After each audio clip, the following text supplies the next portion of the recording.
Mga migoy, atong sudungon kining championship game sa San Gil ug sa Barangay Amyo sa Upper Division Inter Barangay. Usa ko sa mga na-visit ani migoy. Ana ra na mga tirada nato migoy. Nanay mo sab, ana ra. Simple ra ba? Kay yung signal o good. Kaya nag-jogging, kay atong tuhod lisod naman kayo. Di na para sa una. Intense ka ng dula migoy. Intense nga layo og biya ang kontra.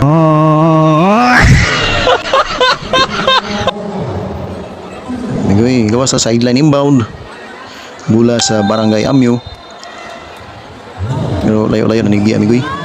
Gapas ng Barangay Amyo ani mo ni championship nga layo ay biya ning kontra.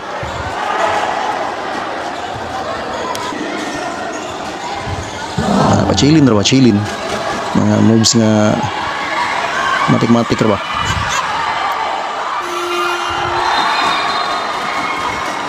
Ihapta 2 seconds violation. Wala man o cancel. Not counted.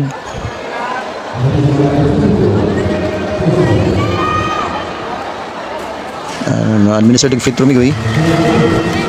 Ako may nag-ihap. Isa ang kamot.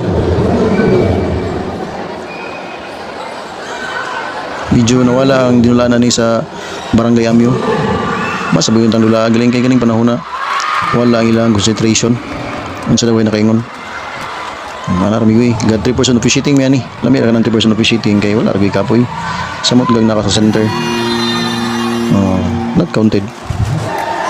Ni do lang ilang ko sa nimigoy akong gi-explainan.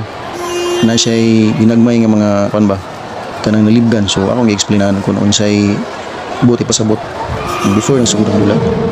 Makasabot ra po din migoy na ra good. Mag-referee ka, mag-officiate kinahanglan nga unay mo reklamo. Kabalo gyud ka ma-explain kung unsa. Kaysa maghilom-hilom ka, awa gyud. Samot ra ko kasuko ng coach mo. Reporting, diha gas mula. Naigag may explanation, ball stable. Nasod na po siya reklamo, kasabot na po usog. Itas bula, pikas, wala na yung time. Kinahanglan kabalo ka mapasabot kung unsa. Kaysa mag-officiate ka niya, dili ka kabalo mapasabot, o hagyod tana. Ana ra na migoy, simple ra kayo. Pero kinahanglan na doon na kay courage. Napay ginagmayng ko, pasabto na po, hindi mo na balikan. Samot na kay championship ni. So na ginagmayng reklamo sa coach, di mo yung pasabto na yun. Labi nag-ma-approach mo.